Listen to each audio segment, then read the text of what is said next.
Sebelum saya menceritakan tentang hubung kait antara Ya'juj dan juga Ma'juj dengan Dzulqarnain,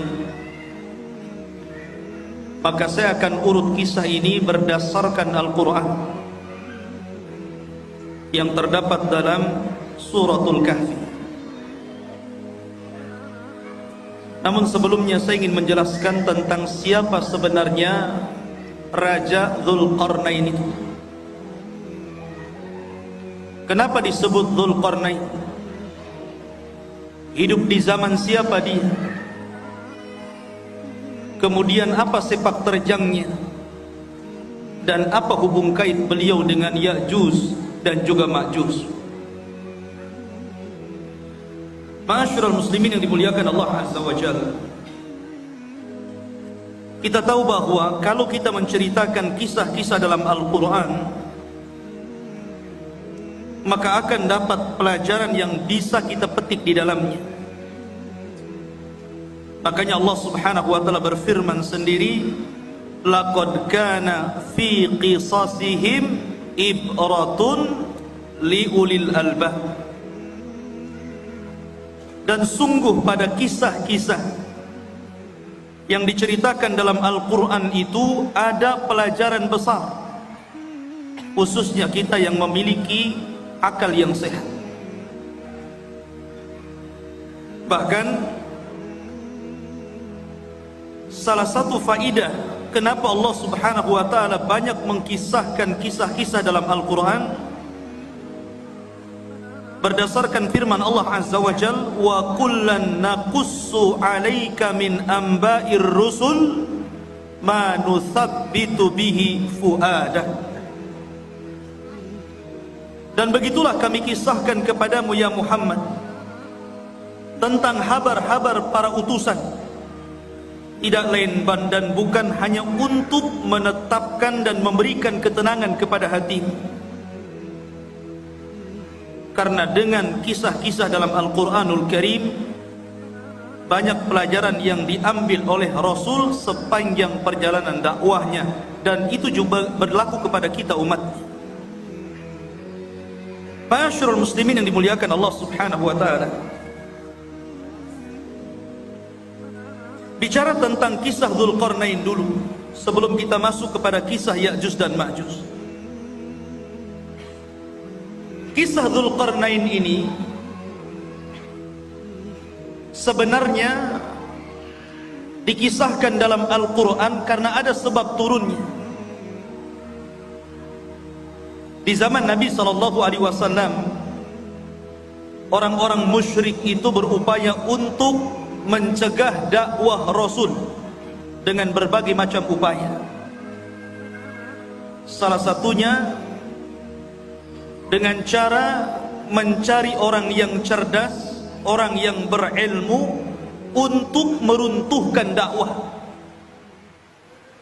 Jadi mencari dalil kepada orang alim, tapi bukan untuk mencari kebenaran, tapi mencari pembenaran untuk meruntuhkan dakwah. Jadi orang-orang musyrik itu orang-orang bodoh, karena tidak diturunkan kepada mereka kitab-kitab dari langit. Berbeda dengan orang Yahudi dan Nasrani, diturunkan padanya Taurat dan Injil. Sehingga orang-orang musyrik ini, pembesar-pembesar mereka datang ke Madinah, kemudian bertanya kepada orang Yahudi tentang sosok orang yang mengaku nabi di daerahnya, maksudnya Nabi SAW. Maka orang-orang Yahudi mengatakan kepada orang-orang musyrik, kalau memang orang yang mengaku nabi di daerahmu betul-betul seorang nabi, tanyakan kepadanya 3 perkara. Kalau dia sanggup menjawab, berarti dia seorang nabi. Tapi kalau dia tidak sanggup menjawab, dustakan kenabiannya. Apa 3 soalan yang akan ditanyakan, yang diajarkan orang-orang Yahudi kepada orang-orang musyrik untuk ditanyakan kepada Rasul?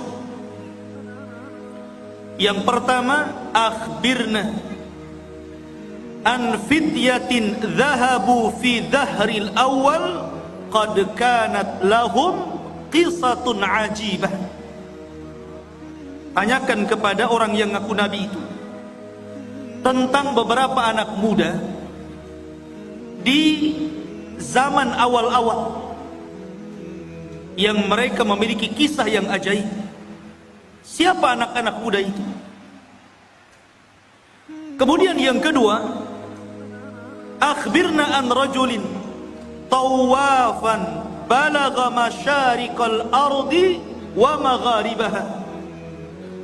Tanyakan juga kepada orang yang ngaku nabi itu tentang seorang laki-laki yang berkeliling dunia sampai ke arah barat dan sampai ke arah ujung daripada timur. Kemudian yang ketiga, akhbirna anir ruh wa mahi. Tanyakan juga kepada dia tentang apa itu ruh. Akhirnya orang-orang musyrik sudah mendapatkan apa yang mereka kehendaki untuk ditanyakan kepada Nabi SAW, bukan untuk mencari kebenaran. Tidak. Mereka hanya hendak menghalang-halangi dakwah Rasul saja supaya didustakan manusia. Akhirnya para pembesar Quraisy sesampainya di Mekah, mereka datang kepada Nabi SAW.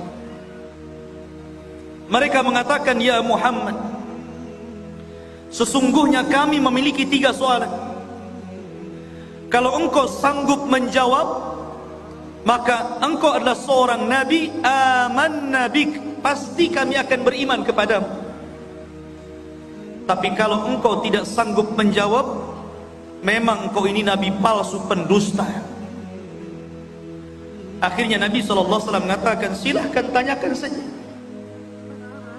Maka kemudian orang-orang musyrik ini bertanya tentang 3 soalan tadi. Saking senangnya Nabi SAW, kalau seandainya Rasul bisa menjawab 3 soalan itu, mereka akan beriman. Nabi SAW menjanjikan dengan kata-katanya, sa'ukhbirukum ghadan, besok saya kabarkan jawabannya. Dan Nabi SAW lupa mengatakan insya Allah. Saking senangnya Nabi SAW sampai tidak mengatakan insya Allah, hanya mengatakan baik, besok saya akan jawab pertanyaan. Rupanya gara-gara Nabi SAW tidak mengucapkan insya Allah, akhirnya Allah uji keesokan harinya. Tidak ada Jibril yang datang memberitahu jawabannya.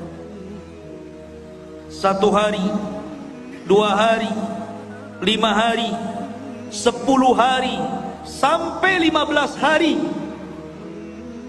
Sehingga mulai orang-orang musyrik menganggap bahwa Nabi ini seorang pendusta, khianat, janji malah diingkari. Dari situlah Nabi SAW sesak dadanya. Akhirnya pada hari ke-15 malaikat Jibril turun dan menurunkan surah Al-Kahfi. Dan ini sebagai jawabannya. Adapun anak-anak muda yang berada di zaman awal yang mereka terjerembab dalam gua, mereka adalah Ashabul Kahfi, yang Allah firmankan, am hasibta anna ashabal kahfi warraqim kanu min ayatina ajaba. Apakah engkau mengira bahwa anak-anak muda yang terjerembab dalam Al-Kahfi, gua yang dalam itu, warraqim, raqim itu papan yang ada nama-nama Ashabul Kahfi, itu disebut Raqim, dan itu tertera di dinding depan gua Al-Kahfi. Dan mereka adalah tanda-tanda kebesaran kami yang luar biasa, yang ajaib. Adapun anak muda yang berkeliling dunia sampai mencapai ujung barat dan ujung timur, ujung selatan dan ujung utara adalah Dzulqarnain, di mana Allah Subhanahu wa taala berfirman, yas'alunaka an dzilqarnaini qul sa'atlu 'alaikum minhu dzikra. Mereka bertanya-tanya kepadamu tentang siapa Dzulqarnain. Kata Allah, katakan ya Muhammad kepada mereka, saya akan cerita, saya akan bacakan kepada kalian sedikit dari cerita Dzulqarnain. Kata-kata minhu itu menunjukkan sedikit, karena memang Al-Quran tidak panjang lebar menceritakan Dzulqarnain, tidak sebagaimana cerita Ibrahim, cerita Nabi Musa dan yang lain, hanya cuplikan kecil. Tapi itu sudah menjawab pertanyaan orang-orang Quraisy. Adapun ruh, maka Allah katakan yas'alunaka 'anir ruh qulir ruhu min amri rabbi. Mereka bertanya tentang ruh, katakan ruh itu urusan Rabbmu. Karena ruh itu sampai hari ini walaupun teknologi sudah canggih, nggak ada yang bisa mendeteksi ruh itu seperti apa. Sehingga ruh itu urusan Allah Subhanahu wa taala. Dari sini ikhwatu fiddin dimuliakan Allah Azza wa Jalla, sebab cerita Dzulqarnain itu dari sebab turunnya ayat ini dari pertanyaan orang-orang Quraisy. Dan subhanallah ikhwan, gaya dakwah orang-orang Quraisy itu ditiru oleh sebagian orang-orang yang tidak suka dengan dakwah. Terkadang ada orang jahil, dia ingin menghancurkan dakwah. Caranya apa? Bertanya kepada orang alim, tetapi yang tidak sepakat dengan orang alim yang hendak dijatuhkannya. Dia hanya minta fatwa saja. Setelah dapat fatwa bukan diamalkan, tapi untuk menjatuhkan lawan. Makanya banyak orang-orang alim yang alimnya itu bukan untuk memperbaiki manusia, terkadang untuk memecah belah manusia. Dan mereka adalah ulama ulama-ulama yang jelek. Ma'asyiral muslimin yang dimuliakan Allah Azza wa Jalla, cerita tentang Dzulqarnain ini menjadi khilaf para ulama. Apakah dia seorang raja? Apakah dia malaikat? Apakah dia seorang wali? Karena memang kisah Dzulqarnain ini kisah yang unik sekali. Bahkan Al-Imam Qatadah rahimahullahu ta'ala mengatakan bahwa di dunia ini tidak ada penguasa yang mampu menguasai sebagian besar dunia kecuali hanya 4 orang saja, yang 2 mukmin dan 2 kafir. Pertama, yang mukmin adalah Raja Sulaiman. Sulaiman menguasai sebagian besar dunia. Kemudian yang kedua, Dzulqarnain. Adapun yang kafir, yang pertama adalah Namrud, dan yang kedua Bukhtun Nasr. Ada yang mengatakan Al-Iskandar Al-Maqduni, tapi yang masyhur adalah Bukhtun Nasr. Dan keduanya kafir, baik Namrud ataupun Bukhtun Nasr yang menghancurkan Palestina itu. Lah salah satunya adalah Dzulqarnain. Dia penguasa yang berhasil menguasai barat dan timur, selatan dan utara, sehingga kemudian menjadi khilaf apakah dia seorang nabi, apakah dia seorang wali, ataukah dia malaikat. Ada yang mengatakan dia adalah malaikat, tetapi pendapat ini tentu sangat jauh sekali. Ada yang mengatakan dia seorang nabi berdasarkan zahir Al-Quran, karena dia diperintah Allah untuk menyampaikan wahyu Allah. Siapa yang beriman maka akan diperbaiki. Siapa yang kufur, maka akan disiksa dan diazab. Dan nanti saya akan jelaskan tentang rihlah beliau. Tapi pendapat yang masyhur, dan ini pendapat yang banyak dikuatkan para ulama, seperti Asy-Syaikh Ibnu Utsaimin rahimahullahu taala, mengatakan bahwa dia adalah rajulun saleh, orang yang sangat soleh sekali, dan dia seorang raja dan penguasa dunia. Itulah Dzulqarnain. Lalu hidup di masa siapa Dzulqarnain ini? Ada yang mengatakan bahwa Dzulqarnain ini hidup di masa Nabi Khidir, bahwa Khidir pernah berjumpa dengan Dzulqarnain di Baitul Maqdis, kemudian diangkat menjadi menterinya, menjadi penasehatnya.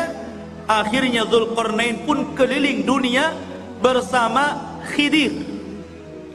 Ada yang berpendapat seperti ini, tetapi pendapat ini dibantah oleh para ulama yang banyak. Apalagi pendapat ini sampai mengatakan Khidir tidak mati sampai hari ini.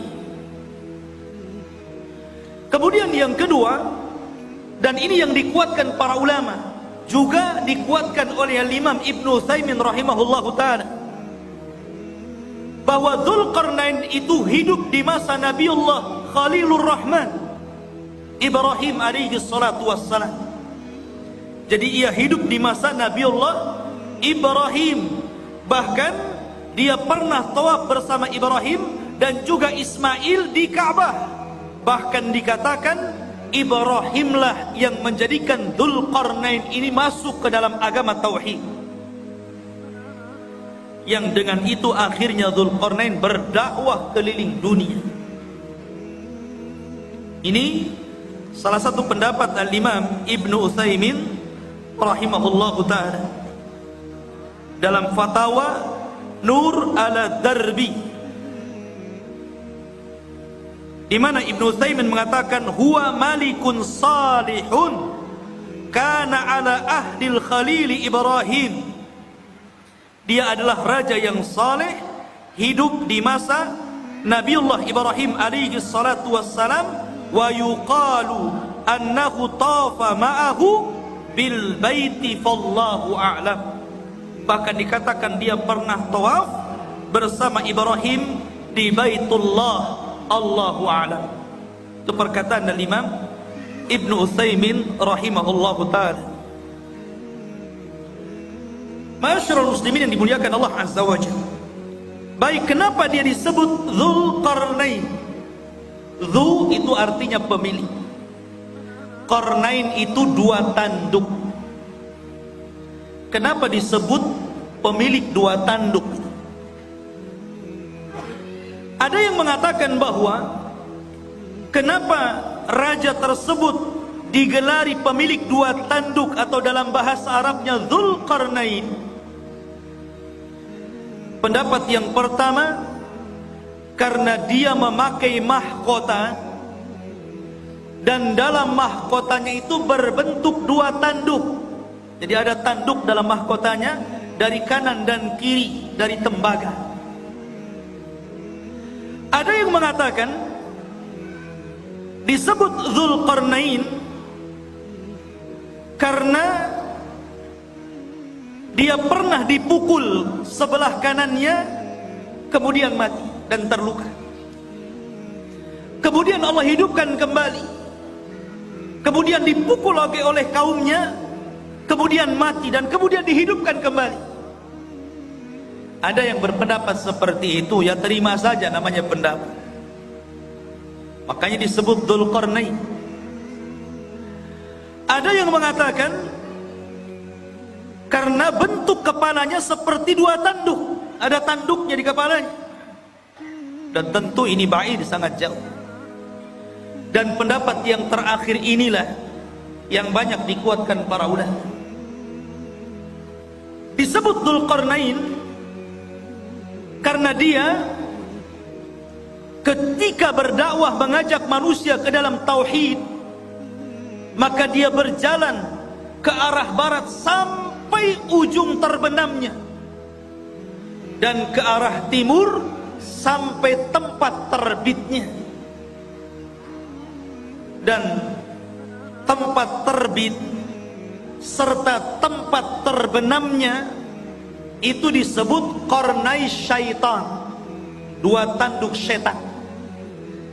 Makanya Nabi SAW melarang jangan sholat ketika terbit matahari dan ketika terbenam matahari, karena ketika itu muncul dua tanduk syaitan. Maka ketika Dzulqarnain berdakwah sampai ujung barat, sampai terbenam matahari, bahkan sampai ujung timur, sampai terbitnya matahari, berarti dia melakukan kedua perjalanan, kedua tanduk syaitan, sehingga akhirnya dia digelari sebagai raja pemilik dua tanduk ataupun Dzulqarnain. Ini yang paling akrab mungkinnya, yang paling dekat berdasarkan nas Al-Quran, bagaimana perjalanan beliau ke ujung barat dan timur itu. Ma'asyiral muslimin yang dimuliakan Allah Azza wa Jalla, perjalanan Dzulqarnain ini adalah perjalanan yang luar biasa. Seorang raja yang seluruh kekayaannya, seluruh hidupnya hanya untuk mengajak manusia kepada tauhid. Makanya kalau kita cerita para raja, saya kira di negeri kita saja cerita para raja banyak ya. Ada Raja Majapahit, ada raja ini, raja itu. Di negeri kita paling banyak cerita raja itu. Kata Syekhul Islam Ibnu Taimiyah rahimahullahu ta'ala, sesungguhnya apabila kita cerita tentang Raja Dzulqarnain, sesungguhnya tidak ada kisah yang lebih indah, yang lebih baik melebihi kisahnya Raja Dzulqarnain, karena banyak ibrah dan pelajaran. Bahkan kisah Dzulqarnain ini sangat menginspirasi bagi dakwah Nabi SAW, karena turunnya cerita Dzulqarnain ini di saat sulit-sulitnya Nabi dalam berdakwah. Jadi ketika Nabi SAW mengalami keperitan dakwah, kesulitan dakwah, tiba-tiba Allah Subhanahu wa ta'ala turunkan ayat dan menceritakan tentang kisah Dzulqarnain, seolah-olah turunnya ayat ini memberikan solusi kepada Nabi SAW dalam dakwahnya. Bahkan disebutkan oleh Safiyur Rahman Al-Mubarakfuri dalam sirah nabinya, ada pelajaran besar. Kenapa kisah Dzulqarnain ini diturunkan kepada Nabi SAW di saat kesulitan Rasul dalam berdakwah? Apa hikmahnya? Beliau mengatakan, seolah-olah Allah Subhanahu wa ta'ala menjanjikan kepada Rasul bahwa kelak kekuasaan Rasul sallallahu alaihi wasallam akan sama dengan kekuasaan Dzulqarnain. Ketika Dzulqarnain berkuasa sampai ujung barat dan timur, maka kelak juga apa yang dibawa Nabi sallallahu alaihi wasallam pun akan sampai kepada ujung barat dan timur. Makanya Nabi SAW mengatakan, innallaha zawaliyal ardu fara'aitu masyariqaha wa magharibaha. Sesungguhnya Allah lipatkan bumi, kata Nabi SAW kepadaku, sehingga aku melihat ujung barat dan ujung timur. Padahal Rasul tidak pernah seperti Dzulqarnain ke ujung barat dan timur kan. Rasul tidak pernah ke Indonesia saja, nggak pernah. Tapi Nabi SAW diperlihatkan ujung barat dan timur, seolah-olah kekuasaan Nabi SAW akan sampai ke ujung barat dan ujung timur. Dan itu menjadi sebuah kenyataan. Islam hari ini berada di mana-mana, di daratan Eropa, Afrika, Asia, semua ada Islam. Ma'asyiral muslimin yang dimuliakan Allah Azza wa Jalla, itulah hikmahnya tentang kisah ini diturunkan kepada Nabi sallallahu alaihi wasallam. Adapun tentang nasab beliau, nasabnya Dzulqarnain, Siapa Dzulqarnain ini? Siapa namanya? Keturunan siapa dia? Ada yang mengatakan bahwa Dzulqarnain ini satu di antara raja-raja Yaman. Artinya dia bukan raja di luar daripada Arab, tapi Dzulqarnain itu raja Arab karena berasal dari Yaman. Karena rata-rata raja Yaman itu kalau menggelari rajanya selalu diawali dengan kalimat Dzu, seperti Dzu Nuwas yang pernah menguasai Himyar Yaman, ya. Maka raja-raja yang diawali dengan kalimat Dzu berarti menunjukkan raja itu adalah raja Yaman, dan dia keturunan dari kabilah Qahtan, dan kabilah Qahtan itu keturunan daripada Nabiullah Daud alaihi salatu wassalam. Dan ini pendapat yang kuat karena banyak orang-orang yang kemudian meneliti, membaca, berusaha untuk menggali siapa Dzulqarnain itu, sehingga kemudian muncul katanya Dzulqarnain itu adalah seorang raja yang pernah hidup di Cina, dan tembok yang dibangun untuk mengurung Ya'juj dan Ma'juj itu ya tembok Cina itu. Ada yang berpendapat seperti itu, sehingga kemudian orang-orang mengatakan Ya'juj dan Ma'juj itu orang Cina karena temboknya di sana. Satu. Ada yang mengatakan bahwa Dzulqarnain itu satu raja yang pernah menguasai Persia. Dan ada juga yang mengatakan bahwa Dzulqarnain adalah Iskandariyah Al-Maqduni Al-Yunani, murid daripada Aristoteles, seorang pencetus filsafat Yunan. Dan ini ada ulama yang mengatakan seperti ini, dan ini banyak sekali yang mengatakan bahwa Dzulqarnain itu adalah Iskandariyah Al-Maqduni Al-Yunan yang pernah menguasai Cina, menguasai India, kemudian juga pernah menguasai Persia dan Romawi. Jadi kekuasaannya besar Iskandariyah Yunan ini, Al-Maqduni. Tapi pendapat ini dibantah para ulama. Salah satunya adalah Al-Hafidh Ibnu Hajar rahimahullahu ta'ala membantah. Kenapa? Karena jarak antara munculnya Raja Dzulqarnain dengan Iskandariyah Al-Maqduni Al-Yunan ini jauh sekali. Iskandariyah ini datang setelahnya 2000 tahun, karena dia hidup di zaman yang dekat dengan Isa bin Maryam, dan dia adalah murid daripada Aristoteles. Yang kedua bantahannya, Al-Iskandariyah Al-Maqduni atau Al-Yunan ini dia seorang kafir, tetapi Dzulqarnain adalah raja yang beriman, bukan raja kafir. Yang ketiga, Dzulqarnain orang Arab. Adapun Iskandariyah Al-Maqduni Al-Yunan bukan orang Arab, tapi orang Mesir.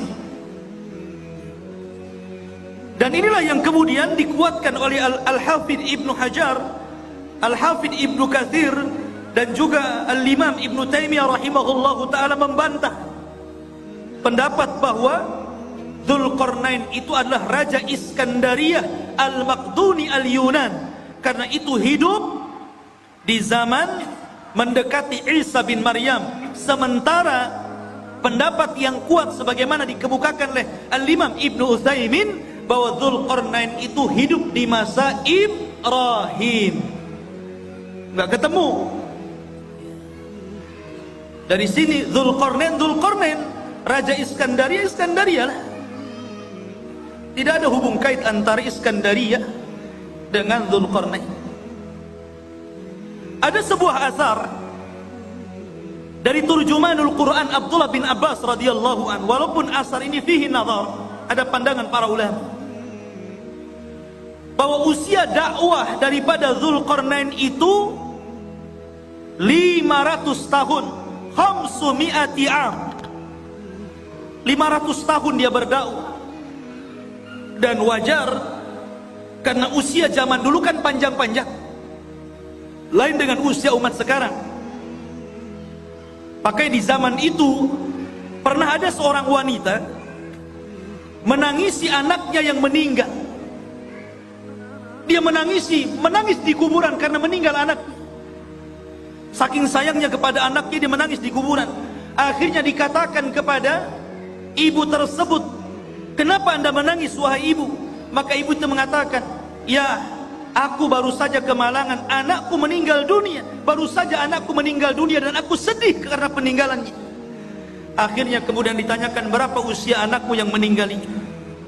Maka ibu tersebut mengatakan, "Sittina sana, 60 tahun."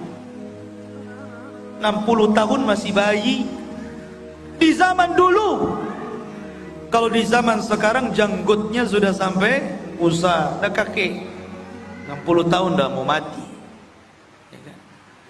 Akhirnya orang ini mengatakan, "Jangan sedih wahai ibu, karena kelak akan datang sebuah umat yang usianya itu baina sittuna was sab'in, baina sittina was sab'in, antara 60 sampai 70 tahun saja, dan itu usia kita umat Islam." Maka sang ibu tersebut sontak saja kaget dan merasa heran dan mengatakan, "Lau a'tanillahu umrahum," kalau Allah berikan umur mereka yang 60 tahun kepadaku, aku akan jadikan 60 tahun itu untuk sekali sujud kepada Allah Subhanahu wa ta'ala. Lihat, ya usia dulu panjang-panjang, sehingga wajar kalau Dzulqarnain juga keliling dunia sampai 500 tahun, berarti usianya di atas itu kan. Ini satu cerita, namanya asarnya fihi nazar, ya bisa benar bisa salah, karena ada penelitian tentang riwayat. Karena dalam Al-Quran sendiri tidak disebutkan secara detail ya, karena boleh jadi karena tidak ada manfaat penyebutannya. Akhirnya Al-Quran hanya menyebutkan hal-hal yang penting yang bisa dijadikan ibrah dan pelajaran bagi pembacanya. Taib, itu sedikit muqaddimah tentang siapa Dzulqarnain.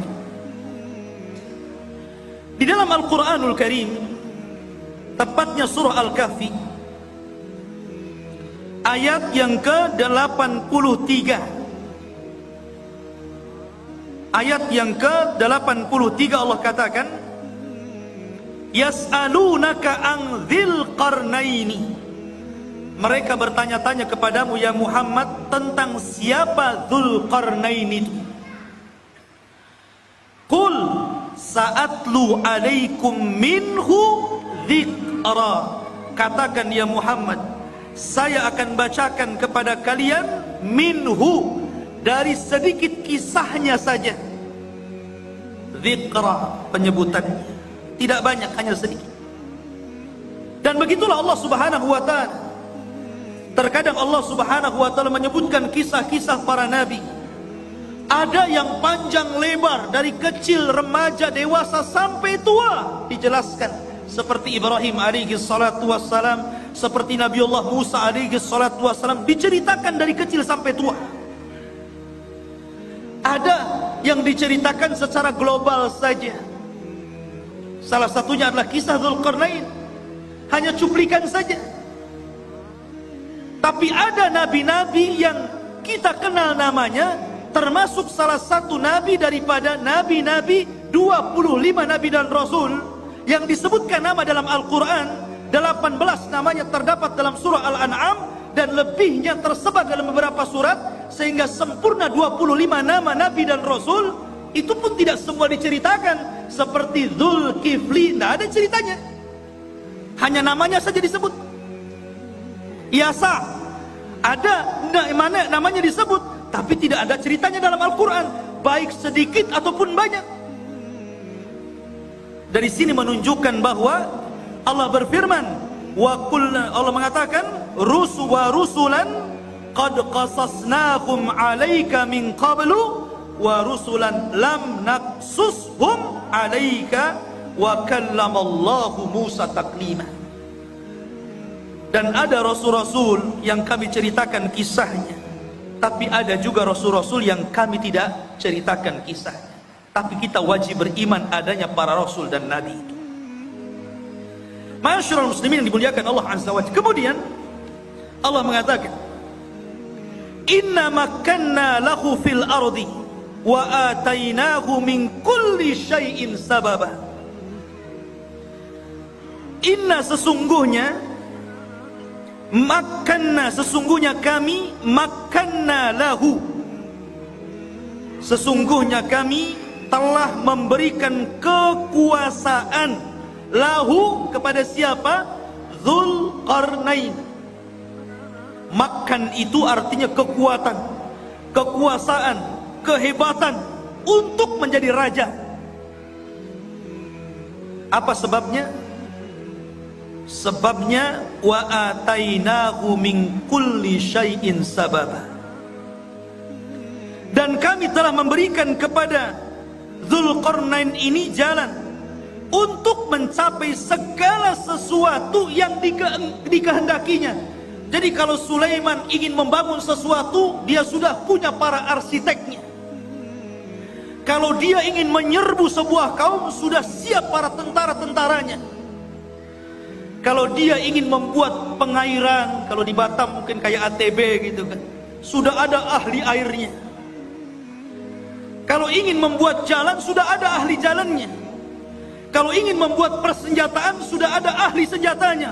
Pokoknya segala sesuatu yang dikehendaki Dzulqarnain ada jalannya, dan Allah Subhanahu wa taala berikan kepada Dzulqarnain untuk kepentingan dakwah. Nih yang menjadikan Allah makanna lahu fil ard. Kami berikan kekuasaan yang besar di permukaan bumi kepada Dzulqarnain itu. Dan ini sebuah pelajaran bahwa kalau seorang penguasa ingin berkuasa dengan kuat dan tidak bisa ditumbangkan, maka dia harus mengikuti firman Allah Azza wa Jalla, wa atainahu min kulli syai'in sababa. Dia harus punya orang-orang pakar-pakar, harus dekat dengan dia. Pakar ekonomi, pakar politik gitu kan, pakar hubungan antara dalam negeri dan luar negeri, dan pakar-pakar yang lainnya. Kalau dia memiliki pakar-pakar itu dan sesuai dengan bidangnya, maka dia akan kokoh menjadi penguasa. Tapi kalau dia kemudian mencomot menteri asal saja, yang penting bapak senang umpamanya ya, atau mengambil orang-orang dekat yang penting mendukung dia, nah itu tidak akan inna makanna lahu fil ard. Jadi betul-betul harus orang-orang ahlinya seperti Dzulqarnain, baru penguasa itu akan kuat kekuasaan. Kemudian Allah mengatakan fa'atba'a sababa, maka mulailah Dzulqarnain mengikuti satu jalan. Ingat, perjalanan Dzulqarnain dalam berdakwah ini banyak sekali. Tapi Al-Quran hanya menceritakan 3 perjalanan dakwahnya saja, karena ini yang paling vital, yang paling penting, dan banyak pelajaran yang kita bisa petik, khususnya bagi Anda para penguasa. Karena ini seorang raja. Kalau Anda ingin menjadi penguasa negara, hendaklah pelajari kisah Dzulqarnain. Karena ini contoh bagi para raja. Sebagaimana pernyataan Imam Syekhul Islam Ibnu Taimiyah rahimahullahu ta'ala, tidak ada kisah yang terbaik para raja melebihi kisahnya Dzulqarnain. Perhatikan perjalanan pertama. Allah mengatakan, hatta idza balagha maghriba syamsi wajadaha taghrubu fi ainin hamiyatin wa wajada indaha qauman qulna ya Dzulqarnain imma an tu'adzibah wa imma an tattakhidha fihim husna fa amma qala amma man zalam fa sawfa nu'adzibuhu thumma yuraddu ila rabbih fayu'adzibuhu adzaban nuqra. Perhatikan ini perjalanan pertama Raja Dzulqarnain, hingga apabila dia telah sampai ke tempat terbenam matahari. Ketika dia sampai ke mana? Ainin. Ain itu maksudnya lautan. Hamiyatin maksudnya yang bentuknya seperti lumpur hitam. Jadi beliau mengarah ke arah barat karena terbenam matahari di situ. Terbenam matahari di mana? Di barat. Pertama kali perjalanan Dzulqarnain ke mana? Ke arah barat. Dia berjalan ke arah barat. Dan di sini Allah mengatakan ainin hamiyah, maksudnya lautan yang menghitam seperti lumpur hitam. Karena begini ikhwan, matahari itu awalnya putih, kemudian semakin mengarah ke barat menjadi kuning, kemudian semakin tenggelam menjadi merah, kemudian ketika tenggelam menjadi hitam karena muncul malam. Itulah disebut ainin hamiyah. Dan disitulah ujung daripada barat, karena sudah tidak ada jalan lain, sudah ujungnya. Selebihnya nggak ada tanah lagi, lautan semuanya. Lah Dzulqarnain sampai di ujung barat. Disitulah Dzulqarnain, ikhwan, ini Dzulqarnain itu berjalan ke sana kemari hanya untuk memperbaiki. Dan ini percontohan penguasa, percontohan presiden, percontohan seorang raja. Walaupun Dzulqarnain itu sudah kaya raya, kaya harta, kaya jabatan, kaya pasukan, buat apa lagi? Sudahlah, duduk-duduk saja, kan begitu. Sekarang saja seperti itu, baru menjabat maaf, baru sekelas wali kota atau bupati saja gitu kan. Kadang-kadang kalau safar kemana-mana tidur saja. Udah sampai, sudah. Dia nggak tahu jalannya bolong, ada polisi tidurnya, jalannya rusak tuh nggak tahu nih. Harusnya jangan tidur, lihat, wah ini jalan perlu diperbaiki, ini jalan nggak bagus nih. Kemudian melewati desa-desa, ini kayaknya ada ketertinggalan, ini harus dimajukan nih. Harusnya seperti itu. Ya. Lah Dzulqarnain ini, dia kalau masuk ke sebuah desa dan desa itu ada ketertinggalan, dimajukan. Apa yang kalian butuhkan? Kalian butuh kedokteran? Kami letakkan di para dokter, ajarkan mereka kesehatan. Kalian perlu untuk pembangunan, nih saya letakkan arsitek, ajari mereka bagaimana cara membangun rumah dan gedung. Jadi sifatnya seperti itu. Dzulqarnain ini hanya memperbaiki. Kalau sudah baik tempat tersebut, daerah tersebut, diletakkan orang-orangnya, kemudian dia jalan lagi sampai akhirnya sampai di ujung barat, ketemu sebuah kaum yang tidak punya agama, kaum yang zalim, dan tidak ada kezaliman yang paling besar melainkan kesyirikan. Kaum yang sangat pendosa, melakukan keharaman, pencuri, pembunuh. Lah Dzulqarnain ini mendapatkan kaum di arah barat seperti itu. Makanya Allah mengatakan di dalam ayat ini, ya Dzulqarnaini, wahai Dzulqarnain, wahai Raja Dzulqarnain, imma an tu'adzib wa imma an tattakhidha fihim husna. Terserah engkau. Apakah engkau mau menghukum orang-orang jahat ini, orang-orang zalim ini, orang-orang yang tidak beriman ini, ataukah engkau ingin berbuat baik kepada mereka? Terserah. Maka Dzulqarnain mengatakan, amma man zalam, adapun orang yang zalim, adapun orang yang menyekutukan Allah, yang suka membunuh, yang suka mencuri, yang suka melakukan keharaman, fasawfa nu'adzibuhu, kami akan azab dia, kami akan hukum dia, thumma yuraddu ila rabbih, setelah itu kami serahkan kepada Rabbnya, fayu'adzibuhu adzaban nuqra, kelak Rabbnya akan mengadab boleh jadi lebih dahsyat dibandingkan adabku kepada mereka. Tetapi sebaliknya, wa amma man amana wa amila salihan falahu jazaan al-husna wa sanaqulu lahu min amrina yusra. Adapun yang nurut dengan perintahku, akhirnya beriman, beramal saleh, maka mereka akan mendapatkan balasan yang baik, dan kami katakan kepadanya, dari perkara kami mudahkan segalanya. Jadi kalau memang dia mengikuti dakwah Dzulqarnain, mau mentauhidkan Allah, mau melakukan amal saleh, mau melakukan amal kebaikan, dan mengikuti arahan-arahan Dzulqarnain, maka Dzulqarnain akan membangun qaryah tersebut, daerah tersebut akan dibangun,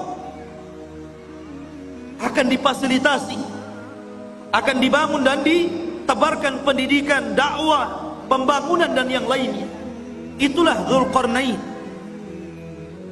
Dia tidak diam, dia jalan-jalan ke sana kemari, dan itu salah satu sifat seorang penguasa. Harus jalan-jalan melihat kondisi rakyatnya. Lihat Ibnul Khattab, Umar Ibnul Khattab,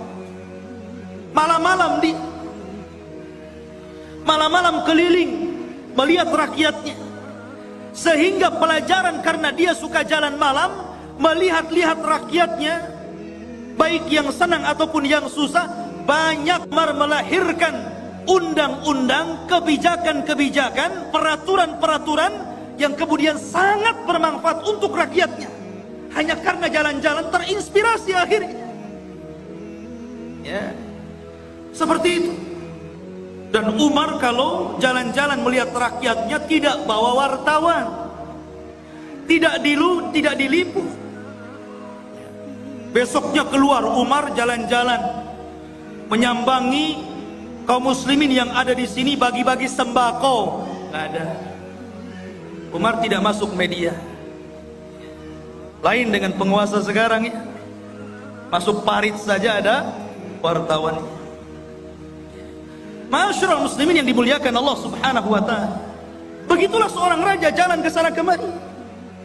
Inilah yang pertama perjalanan siapa? Dzulqarnain ke arah barat. Baru kemudian Allah mengatakan, summa atba'a sababa. Baru kemudian Dzulqarnain berjalan ke arah lain. Ke arah mana? Allah mengatakan, hatta idza balagha matli'asy syamsi, sampai ketika Dzulqarnain sampai di arah terbitnya matahari. Kalau tadi terbenam kan, matahari kan terbenam itu dari atas bawah sampai terbenam, seolah-olah matahari masuk ke dalam laut. Tidak. Matahari itu tidak mengelilingi bumi. Bukan berarti dia masuk arah laut kemudian mengelilingi bumi sampai muncul di arah timur. Tidak. Sebagaimana pelajaran yang ma'ruf antum pelajari di sekolah-sekolah, matahari tidak mengelilingi bumi. Matahari itu menghadap Allah, sujud kepada Allah hampir-hampir. Dia tidak diizinkan untuk terbit dari arah timur dan hampir-hampir terbit dari arah barat. Dan kalau sudah demikian, maka kiamat telah dekat. Lah Dzulqarnain sampai di ujung matahari terbit, akhir artinya arah timur, karena terbitnya matahari itu di timur. Disitulah kata Allah berfirman, wajadaha tadlu ala qaumin lam naj'al lahum min duniha sitra. Subhanallah. Maka kemudian ketika dia menempuh jalan, dia mendapatkan sebuah kaum, sekelompok umat yang kami tidak menjadikan bagi mereka sesuatu yang melindunginya dari cahaya matahari. Umat yang sangat terbelakang, gak punya rumah, gak berpakaian. Seperti mungkin di zaman sekarang kalau orang-orang primitif gitu ya, orang-orang yang hidup di daerah Amazon, jangan jauh-jauh ke Amazon ya, di Indonesia saja banyaknya. Seperti ada seorang dai yang belusukan ke hutan-hutan di daerah timur itu, ya, akhirnya masuk Islam gara-gara pakai sabun. Itu pernah ceritanya dengar ya? Masuk Islam gara-gara sabun. Gak pakai baju. Lah Dzulqarnain ketemu umat yang seperti itu gak pakai baju. Mungkin hanya pakai koteka saja gitu ya. Dan subhanallah, gak punya rumah. Kaum itu gak ada rumah. Mereka tidur sembarangan gitu kan, kadang di bawah pohon. Gak punya rumah. Bukan berarti tidak bisa membangun rumah. Belum sampai ilmu kepada mereka bahwa mereka itu perlu rumah dan bagaimana cara membangunnya, nggak tahu itu masalahnya. Dan mereka juga tidak pakai baju, tidak pakai celana, auratnya tampak. Bukan berarti sebelum orang-orang itu sebelumnya manusia telanjang, tidak. Karena Nabi yang pertama kali mengajari untuk menjahit siapa? Nabi Idris. Dialah Nabi yang pertama kali mengajari umat untuk menjahit pakaian. Nabi Idris. Tapi bukan berarti sebelum Idris sampai kepada Adam telanjang, tidak. Pakai baju juga, cuman mereka bajunya ditempel-tempel, ditali-tali gitu saja, tidak dijahit. Lah di zaman Idris itulah mulai ada jahitan, mulai dijahit sininya, dijahit sananya, sampai hari ini berbagai macam ragam, sampai muncul tailor-tailor kan gitu. Tapi yang pertama kali menjahit siapa? Idris. Lah di zaman Dzulqarnain ini ada kaum dari arah timur itu nggak pakai apa-apa, auratnya nampak, nggak punya rumah, kasihan. Ya. Kemudian kadzalika wa qad ahadna bima ladaihi khubra. Kadzalika, begitulah sesungguhnya ilmu kami meliputi segala apa yang ada padanya. Maknanya akhirnya Allah Subhanahu wa taala menjelaskan bagaimana Dzulqarnain diberikan kemampuan oleh Allah untuk memperbaiki umat ini. Pelan-pelan Dzulqarnain mengajarkan bagaimana cara membuat rumah, kemudian bagaimana cara berpakaian, kemudian diajak untuk beriman kepada Allah. Akhirnya mereka pun beriman kepada Allah lewat dakwah Dzulqarnain. Dari sini menunjukkan bahwa kekuasaan itu dicapai untuk dakwah. Jangan antum memilih penguasa kalau tidak ada kepentingan kepada agama. Itu catatannya. Kalau antum hendak memilih penguasa, cari penguasa yang condong ke dalam Islam, yang mau memperjuangkan Islam, yang mau mengangkat harkat derajat para ulama dan orang-orang yang cinta para ulama. Siapa penguasa yang dekat dengan Islam, memperjuangkan Islam, kita pilih. Begitu. Itu barometernya. Kita tidak mengatakan si A ataupun si B, satu ataupun dua, tidak. Pokoknya siapa di antara penguasa itu, oh yang satu ini kalau jadi Islam remek nih, Islam akan diganti nih. Kalau yang ini minimalnya Islam akan baik, Islam tidak akan diganggu, Islam akan jaya. Kita pilih yang cenderung dengan agama. Karena memang kekuasaan itu alat untuk berdakwah. Itulah Dzulqarnain. Dijadikan alat kekuasaannya untuk berdakwah dalam rangka mentauhidkan Allah, mengajak manusia ke jalan Allah Subhanahu wa taala. Harusnya seperti itu. Kemudian yang ketiga, dan ini inti pembahasan kita, Allah Subhanahu wa taala berfirman, "Tsumma atba'a sababa." Kemudian Dzulqarnain memilih jalan yang selanjutnya, setelah ke barat, kemudian ke timur, sekarang ke utara atau ke selatan. Tapi Allah tidak mengatakan utara atau selatannya, antara dua arah itu. Cuman Allah mengatakan hatta idza balagha baina saddaini wajada min dunihima qauman la yakaduna yafqahuna qaula. Hingga apabila Dzulqarnain sampai di antara dua buah gunung yang sangat tinggi dan besar, dia mendapati di hadapannya sebuah kaum yang hampir-hampir kaum itu tidak paham apa yang diucapkannya, gak ngerti bahasanya itu, aneh bahasanya. Mungkin bahasa kita ini bahasa planet, ngomong apa nih, saya gak paham. Kita aja di Indonesia, kadang-kadang dialognya orang Jawa dengan orang Medan itu beda kan? Beda, kadang-kadang orang Medan gak paham bahasa Jawa, orang Jawa gak paham bahasa Medan. Sampai saya dengar iklan di radio itu kan aneh-aneh. Beli es pak, kata orang Jawa, sampun telas. Iya segelas katanya. Bilang sampun telas, dibilang satu gelas. Boten enten, ya pakai santen gitu. Wong Medan, oh kok tahu kamu saya orang Medan gitu. Ya. Kadang-kadang nggak nyambung tuh. Itu dialog Jawa dengan Medan nggak nyambung tuh.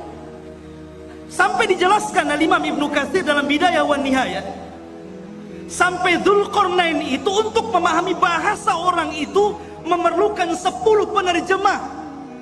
Dari satu bahasa ke bahasa berikutnya, dari bahasa berikutnya, sampai 10 bahasa, 10 penerjemah. Baru Dzulqarnain paham, oh iya maksudnya apa, baru tahu. Bahasanya susah dipahami. Rupanya Dzulqarnain paham keinginan. Apa keinginannya? Dikemukakan dalam Al-Quran. Qalu, mereka berkata, ya Dzulqarnain, inna Ya'juj wa Ma'juj mufsiduna fil ard, fahal naj'alu laka kharjan ala an taj'al bainana wa bainahum sadda. Ini keinginannya. Dan ini erat kaitannya dengan kisah Ya'juj dan Ma'juj. Dan inilah kisah Dzulqarnain yang ada hubungannya dengan kita kaum muslimin. Kisah yang terakhir ini, pertemuan Dzulqarnain dengan kaum yang terakhir ini adalah kisah yang sangat erat kaitannya dengan kita kaum muslimin. Karena kita ini umat yang ada di akhir zaman. Kenapa kita ini umat yang ada di akhir zaman? Pertama, karena tidak ada nabi setelah Rasul sallallahu alaihi wasallam. Maknanya tidak ada umat selain umat Nabi sallallahu alaihi wasallam. Setelahnya dunia ini akan dihancur-hancurkan alias kiamat. Jadi Dzulqarnain diminta oleh mereka. Mereka itu dalam waktu-waktu tertentu datang Ya'juj dan Ma'juj. Mereka membuat kerusakan, membunuh, membantai, merampok, memperkosa, melakukan anarkis. Mereka brutal, mereka bengis. Makanya kelak di akhir zaman, fitnah Ya'juj dan Ma'juj itu berbeda dengan fitnah Dajjal dan fitnah keluarnya binatang dari perut bumi. Kalau Dajjal fitnahnya apa? Fitnahnya agama. Dia dikeluarkan oleh Allah itu untuk memfitnah agama kita. Karena dia awalnya ngaku nabi, berakhir ngaku Tuhan. Dajjal tidak akan membunuh kita kalau kita menuhankan dirinya. Kecuali kalau kita kufur kepada ketuhanan Dajjal, baru dia bunuh kita. Tapi kalau kita beriman kepada Dajjal, justru disenangkan sama Dajjal. Antum mau apa? Diberi oleh Dajjal. Adapun fitnahnya binatang melata yang akan keluar dari perut bumi, dia tugasnya hanya stempel saja. Ketemu orang kafir, distempel jidatnya, distempel hidungnya, kemudian gosok, menunjukkan alamat dia kafir. Ketemu orang yang beriman, distempel dahinya, bercahaya, menunjukkan dia mukmin. Ketika itu tidak ada nama, semua dilupakan dari namanya. Saya Abu Meros, saya nggak tahu siapa saya. Sehingga akhirnya orang itu hanya menyebutkan dari tanda yang ada di mukanya, mukmin dan kafir, dan tidak tersinggung. Ya. Mau kemana min gitu? Oh mau ke sawah fir. Itu saja. Gak tersinggung. Kalau sekarang dikafir-kafirkan orang tersinggung. Enak saja kau kafir-kafirkan saya. Tapi zaman itu tidak. Lah fitnahnya Ya'juj dan Ma'juj itu beda. Ini brutal ini. Dia hanya taunya merusak bumi saja, membunuh dan membunuh. Bahkan di akhir zaman bukan hanya membunuh, tapi memakai bangkai orang yang dibunuhnya, kanibal. Jadi dahsyat fitnahnya ini. Makanya kaum ini sangat merengek kepada Dzulqarnain, minta tolong agar Dzulqarnain memisahkan mereka dengan Ya'juj dan Ma'juj ini. Makanya dia mengatakan, ya Dzulqarnain, wahai Dzulqarnain, inna Ya'juj wa Ma'juj, sesungguhnya Ya'juj dan Ma'juj itu mufsiduna fil ard, dia merusak bumi.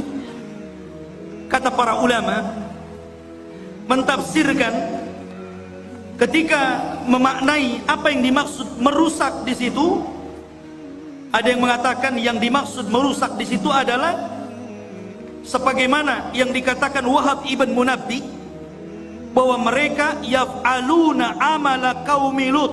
Pertama, mereka itu kaum yang homoseksual. Ini kata-kata Wahab ibn Munabbih. Jadi kalau sekarang ada orang yang terjangkit penyakit homoseksual, berarti pengikut Ya'juj dan Ma'juj. Itu menurut Wahab ibn Munabbih. Ingat tuh, jangan sekali-kali mendukung LGBT. Itu perilakunya Ya'juj Ma'juj itu. Tapi jangan antum katakan, tuh lihat Ya'juj Ma'juj. Tengok orang banci, hati-hati ada Ya'juj Ma'juj. Boleh. Ini menjelaskan bahwa kerusakan dalam ayat Al-Kahfi tadi, menurut Wahab ibn Munabbih, mereka merusak bumi, artinya mereka melakukan amalan kaum Lut. Dan ini tentu sangat jauh penafsiran seperti ini. Ada yang mengatakan seperti Atha Al-Khurasani mengatakan, annahum kanu yaqtulun, mereka suka membunuh. Dan juga dikatakan Muqatil ibn Sulaiman, annahum kanu ya'kulunan nas, mereka membunuh dan memakan orang yang dibunuhnya, kanibal. Menurut Muqatil ibn Sulaiman. Dan boleh juga digabungkan tiga-tiganya. Mereka suka melakukan amalan kaum Lut, dan mereka suka membunuh, membantai, dan mereka juga kanibal, memakan orang yang dibunuhnya, alias kanibal. Itulah kerusakannya Ya'juj dan Ma'juj. Ada orang makan orang. Di zaman sekarang kan ada juga ya. Di YouTube itu daerah mana itu, pasar jual beli daging orang. Ngeri juga ya. Khawatu fini muliakan Allah Azza wa Jalla. Maka mereka mengatakan, fahal naj'alu laka kharjan, bagaimana kalau kami sediakan upah untukmu wahai Dzulqarnain, ala an taj'al bainana wa bainahum saddan, agar kau jauhkan kami dengan mereka, buatkan benteng. Karena mereka datang dari sana, buatkan benteng supaya mereka tidak menyerang kami lagi. Subhanallah. Mereka siap menyediakan upah kepada Dzulqarnain. Buat apa? Dzulqarnain ini sudah kaya, pasukannya banyak, orangnya cerdas, berilmu, dan Allah berikan segala sesuatu keinginannya. Buat apa upah? Makanya Dzulqarnain mengatakan, dengan mengatakan kepada mereka, qala ma makkani fihi rabbi khairun, tidak usah, nggak perlu kalian memberikan upah. Apa yang telah Allah berikan dari kekuasaan dan kekuatan ini sudah cukup untukku. Ini kebaikan, anugerah, nikmat yang luar biasa. Nggak perlu. Nih, seorang raja harus seperti itu. Jangan menyusahkan masyarakat. Harus memberikan kesenangan kepada masyarakat. Ma'asyiral muslimin yang dimuliakan Allah Azza wa Jalla. Tetapi Dzulqarnain hanya mengatakan, fa'inuni biquwatin aj'al bainakum wa bainahum radma, tetapi tolong bantu aku Sediakan orang-orang kuat di antara kalian untuk kerja bakti bersamaku. Nanti aku akan jadikan antara kalian dengan Ya'juj dan Ma'juj itu dinding pemisah, supaya dia tidak menyerbu kalian lagi. Inilah jiwa besar seorang pemimpin, ya, membangun sebuah bangunan yang luar biasa, yang belum pernah dibangun orang-orang sebelum dan setelahnya. Bahkan bangunan itu sendiri tidak tahu siapa yang tahu. Nggak ada yang tahu. Sampai sekarang kan nggak ada yang tahu. Walaupun berbagai macam ilmuwan meneliti, dengan kecanggihan alat-alat di zaman sekarang, dengan teknologi transportasi yang memudahkan mereka untuk berpindah satu negeri ke negeri yang lainnya, sampai sekarang masih gaib. Masih belum ditemukan, agak-agak kira-kira saja. Mungkin di sini, mungkin di situ. Sampai-sampai Imam Ibnu Katsir meriwayatkan sebuah kisah Raja Abbasiyah, di mana Raja Abbasiyah itu mereka mengirimkan pasukan untuk mencari di mana bentengnya yang dibangun Dzulqarnain ketika mengurung Ya'juj dan Ma'juj. Mengirim delegasi itu. Dan dikatakan oleh Raja Al-Wathiq ketika itu sebagai penguasanya, sebelum kau ketemu benteng itu jangan pulang. Akhirnya berangkat tuh pasukan itu dari satu negara ke negara berikutnya, dari satu daerah ke daerah berikutnya, menyeberangi lautan, menyeberangi gunung dan begitu seterusnya, sampai akhirnya selama 2 tahun baru ditemukan benteng tersebut. Tapi Ibnu Katsir sendiri tidak menyebutkan sanad riwayatnya, sehingga tidak bisa dijadikan pegangan kisah ini. Allahu a'lam ada di mana. Yang jelas sudah ada, ya. Walaupun sebagian para ulama seperti Lajnah Daimah dan juga Syekh bin Baz rahimahullahu taala, ketika ditanya tentang di mana sebenarnya benteng yang dibangun Dzulqarnain itu, yang mengurung padanya Ya'juj dan Ma'juj dan akan keluar di akhir zaman, maka Syekh bin Baz hanya mengatakan min kibalil masyriq, dari arah timur, maksudnya kota Madinah. Kalau antum berada di Madinah, ke arah timurnya. Kemudian diisyaratkan ke daratan Cina, ke daratan Cina, ya. Ada yang mengatakan bahwa benteng itu terletak di daerah daratan Armenia. Ada yang mengatakan Azerbaijan di daerah Georgia, ya. Itu sebagian ulama mengatakan seperti itu. Tetapi sekali lagi tidak bisa ditegaskan seperti itu. Cuman dari arah timur. Apakah Cina? Tidak. Ya'juj Ma'juj bukan Cina.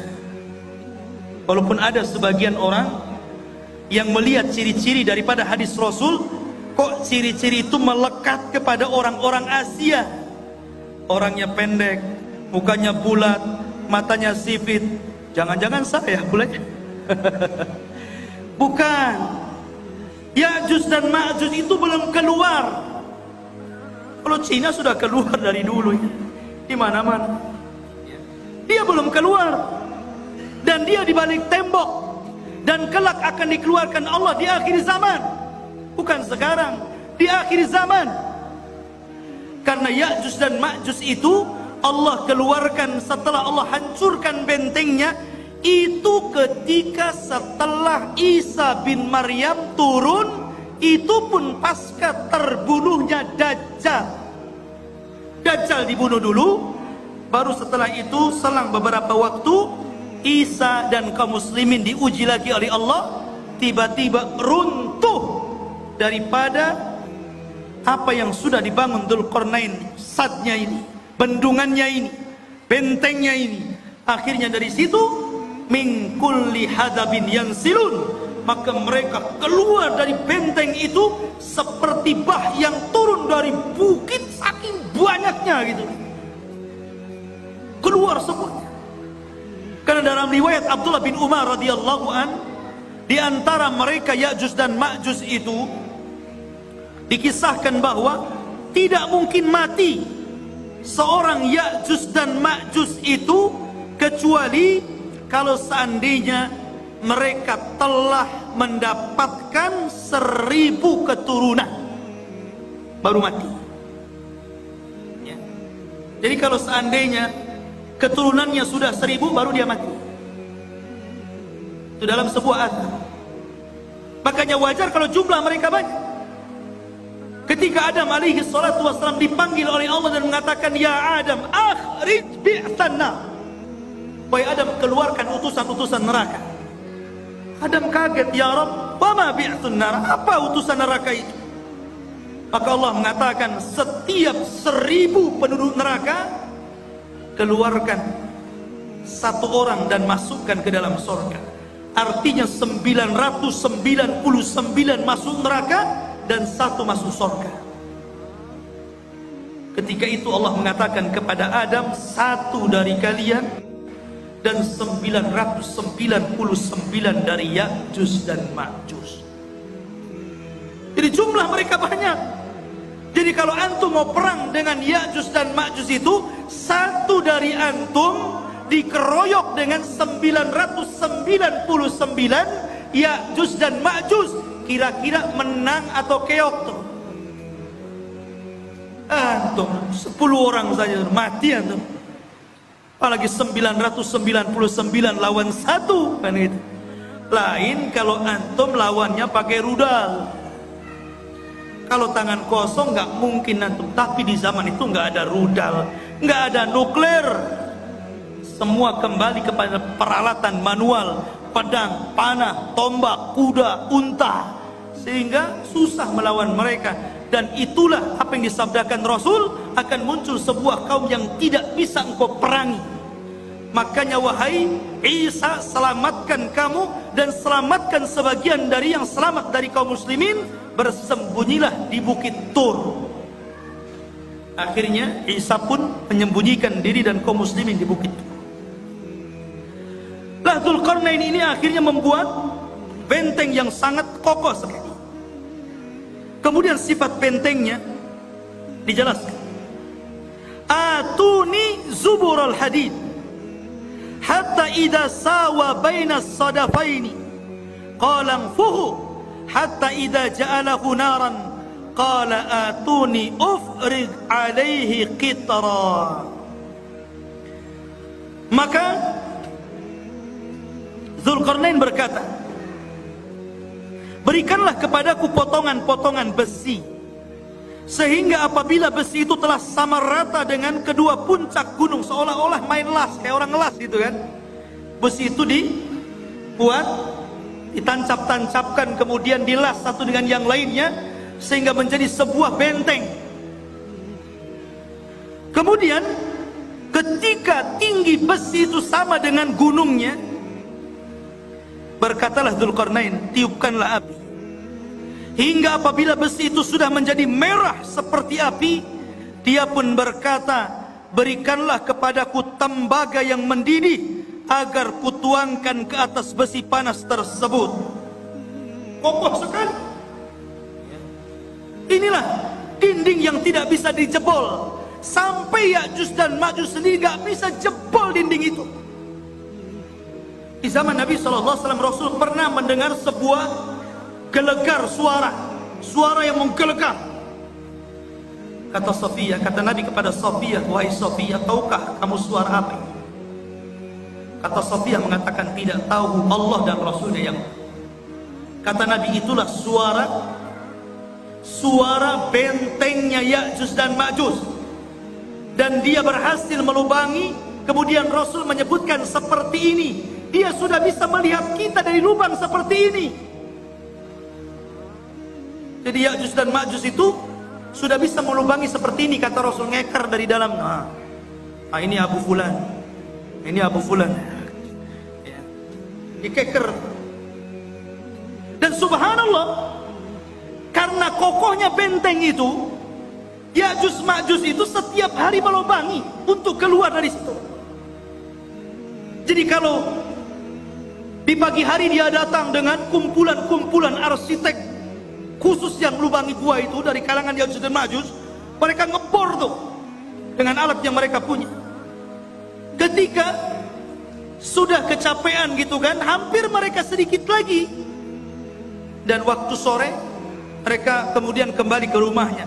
Besoknya bolongan itu balik lagi ke asalnya, dan seperti itu hampir mereka putus asa karena tidak bisa melubangi dan tidak bisa keluar dari gerbang. Sampai akhirnya di akhir zaman, ketika pemimpin Ya'juj dan Ma'juj itu hendak memimpin untuk melubangi dan keluar dari benteng itu, kata pemimpinnya, besok kita akan kerja lagi, insya Allah. Pemimpinnya diilhamkan untuk mengucapkan insya Allah. Subhanallah, ketika pemimpinnya diilhamkan untuk mengucapkan insya Allah, jebol benteng itu. Akhirnya mereka keluar, sehingga ketika mereka turun dari bukit itu dan mengarah ke Palestina, kemudian yang pertama mendarat di sebuah danau Tiberias atau danau Buhairah. Diminum itu kelompok yang pertama paling depan, yang tengah dan yang belakang. Ketika sampai di danau itu sudah nggak kebagian air, dan mereka mengatakan, kan tadi masih banyak, kenapa sudah habis, katanya. Saking banyaknya. Padahal danau itu bisa menghidupi jutaan jiwa yang ada di sana. Tapi sekali teguk gelombang yang pertama, habis ludas saking banyaknya Ya'juj dan Ma'juj. Lihat bagaimana kuasa Allah Azza wa Jalla. Maka Allah mengatakan, famastata'u an yadharuhu wa mastata'u lahu naqba.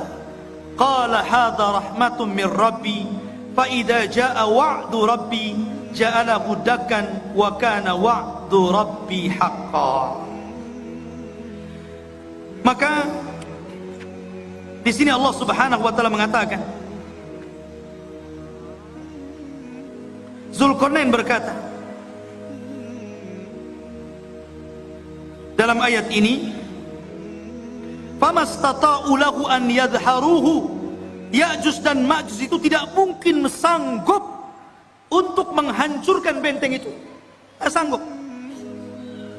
karena yang menghancurkan atas izin Allah kan.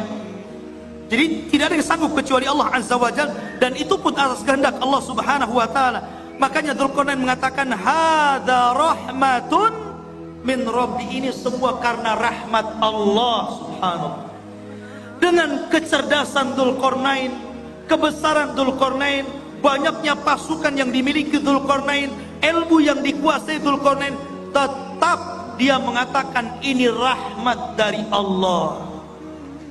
Ya, tawadu, rendah diri, masih mengakui rahmat ini datang dari Allah. Jangan seperti Qarun yang mengatakan innama utitu min ilmin indi, kekayaan ini datang dari ilmu yang saya miliki, katanya. Jangan seperti Qarun. Dzulqarnain tetap mengatakan ini rahmat dari Allah Subhanahu wa taala. Ma'asyiral muslimin yang dimuliakan Allah Azza wa Jalla, itulah kilasan daripada cerita Dzulqarnain. Sedikit kita cerita tentang Ya'juj dan Ma'juj. Ya'juj dan Ma'juj adalah keturunan daripada salah satu putra Nuh alaihi salatu wassalam, namanya Yafis ibn Nuh. Nuh memiliki 4 putra, Ham, Syam, Yafis, Kan'an. Tapi Kan'an kafir dan tidak masuk ke perahu, akhirnya mati diterjang ombak dan tufan. Sehingga yang selamat adalah Ham, Syam, dan Yafis. Dari keturunan Syam inilah lahir para nabi dan rasul. Dari keturunan Ham ini lahirlah orang-orang yang berkulit hitam. Dan dari keturunan Yafis inilah lahir bangsa Asia, salah satunya kabilah Ya'juj dan Ma'juj. Salah satu dari keturunan kabilah Yafis adalah Ya'juj dan Ma'juj, dan semuanya masuk neraka. Tidak ada yang masuk surga, ya, karena mereka diciptakan untuk membuat fitnah, sama dengan Dajjal, ya. Ma'asyiral muslimin yang dimuliakan Allah Azza wa Jalla, kalau kita tahu bahwa Ya'juj dan Ma'juj adalah keturunan Yafis ibn Nuh, dari sini maka kita katakan Ya'juj dan Ma'juj itu manusia, bukan binatang, apalagi tumbuh-tumbuhan. Dia manusia dan bukan jin. Karena sebagian para ulama mengatakan sebagaimana dinukilkan oleh sebagian para ulama, seperti dikatakan Ka'ab al-Akhbar. Ka'ab al-Akhbar ini seorang ulama yang masuk Islam di zaman Umar ibn al-Khattab. Kunyahnya Abu Ishaq, dan dia banyak menukilkan ilmu ahli kitab, dan dia banyak diterima riwayatnya. Ada beberapa riwayat yang ditolak karena Israiliyat. Salah satu kisah Israiliyatnya, Ka'ab al-Akhbar mengatakan bahwa Ya'juj dan Ma'juj itu terdiri dari 3 golongan. Kelompok yang pertama tingginya seperti Syajaratul Aruz. Syajaratul Aruz, pohon aruz ini pohon yang sangat tinggi, seperti pohon mangga yang ada di Lubnan.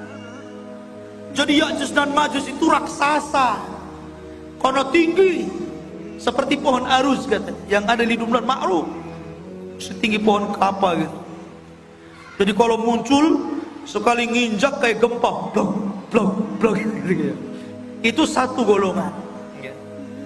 Yang kedua, ada dari Ya'juj dan Ma'juj itu kelompok yang beda.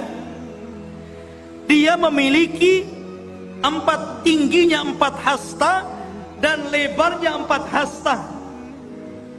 1 hasta itu 1/2 meter. Kalau 4 hasta berarti 2 meter. Tingginya 2 meter, lebar badannya 2 meter. Otak, ya kan? Tinggi 2 meter, badan 2 meter, 4 persegi namanya, ya. Sepompong. Kemudian yang ketiga, katanya dia adalah makhluk yang memiliki 2 telinga yang lebar. 1 telinganya untuk mencari mangsa, dan 1 telinganya untuk selimut badannya ketika tidur. Saking lebar telinganya itu. Semana itu bentuk. Ini satu pendapat dari Ka'ab al-Akhbar. Ada juga pendapat dari Abdullah bin Abbas radhiyallahu anhu mengatakan, Ya'juj dan Ma'juj itu bukan besar, tapi dia orang kerdil. Ada satu kelompok itu tingginya cuma 1 jengkal, ada yang 2 jengkal, paling tinggi 3 jengkal. Segini, tinggal ditendang saja. Itu satu pendapat. Tapi yang jelas bahwa ini hanya ijtihad para ulama. Pendapat yang kuat kita mengambil berdasarkan zahir hadis. Ketika Nabi SAW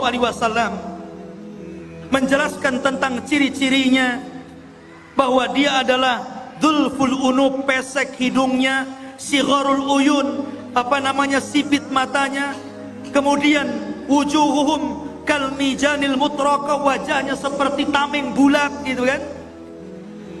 Kemudian juga disyaratkan seperti bangsa Turuk, bangsa orang-orang Mongol. Kayak kita lah persis mukanya, ya kan? Jadi dia manusia, ya, bukan seperti yang diceritakan Ka'ab al-Akhbar atau riwayat daripada Ibnu Abbas radhiyallahu anhu. Tapi dia manusia yang akan keluar, tapi manusia kanibal, manusia beringas, manusia sadis, barbar. Oh, jadi dia taunya membunuh saja. Makanya ketika benteng itu dihancurkan, maka mereka menyerbu setiap kampung. Ya ummul arda, mengelilingi bumi sampai mungkin ke Batam juga tuh. Ya tuh. Ya. Itu semua orang-orang di luar jenisnya itu dibunuh, dibantai. Sehingga ketika itulah Allah memerintahkan kepada orang-orang yang beriman dan Nabi Isa alaihi salatu wassalam agar bersembunyi saja, jangan dilawan karena tidak akan menang.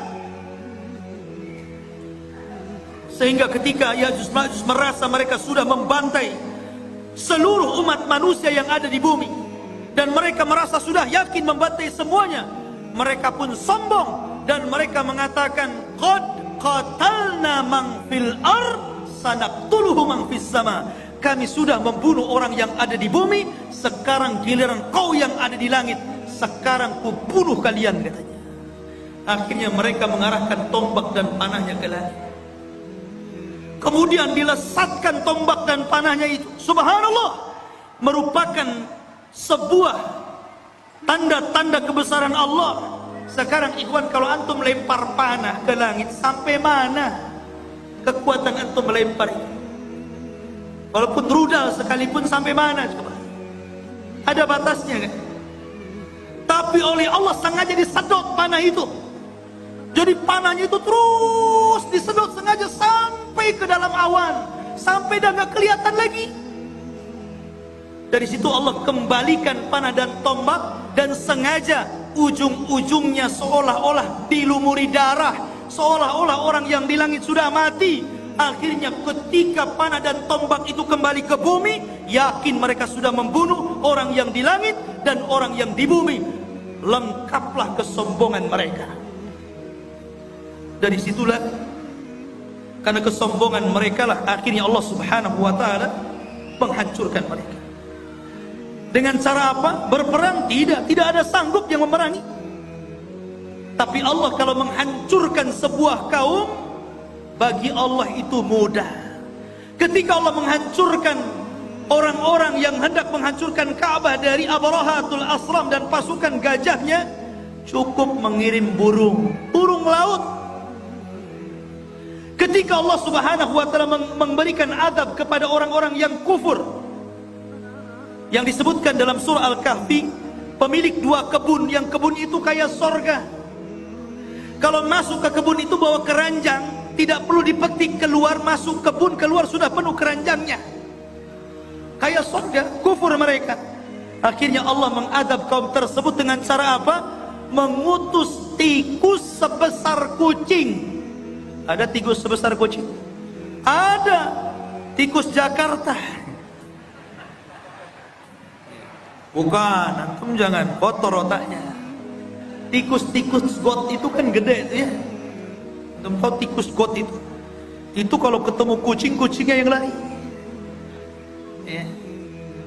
Jadi dikeluarkan tuh tikus-tikus, menggerogoti apa? Sad Ma'rib, bendungan sungai Ma'rib digerogoti. Akhirnya hancur bendungan itu.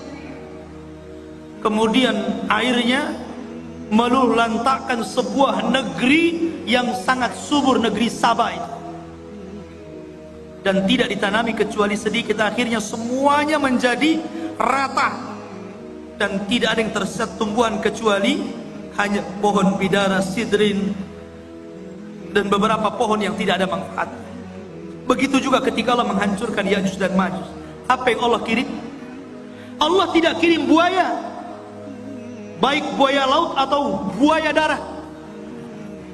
Allah tidak kirim harimau, Allah tidak kirim gajah, tapi Allah kirim ulat, nagau, dun.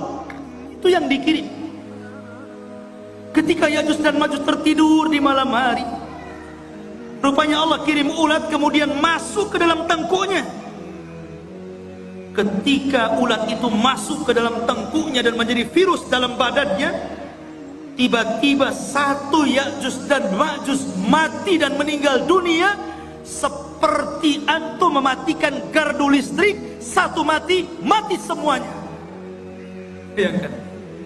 Jadi satu Ya'juj Ma'juj mati semua. Subhanallah. Ya. Tetapi yang kerepotan Nabi Isa, cemana membuang bangkainya setiap satu jengkal ada di permukaan bumi itu. Akhirnya kemudian Isa berdoa agar Allah membersihkan bangkai-bangkainya. Dikirimlah burung seperti burung-burung unta, sebesar burung-burung unta itu, sebesar unta, dikirim. Kemudian diambil jasadnya dan dilempar entah berantah di mana, di laut mana. Dan ketika itu banyak binatang-binatang yang memakan makanan daging bersyukur kepada Allah Azza wa Jalla. Mereka menjadi kenyang dan gemuk karena banyak bangkai Ya'juj dan Ma'juj di mana-mana.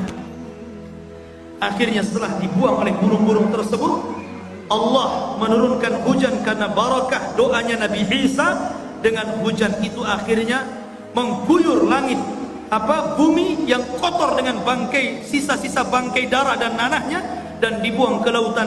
Akhirnya bumi menjadi subur kembali, dan Isa pun hidup beberapa tahun setelahnya, dan itulah kehidupan yang paling indah sepanjang kehidupan manusia.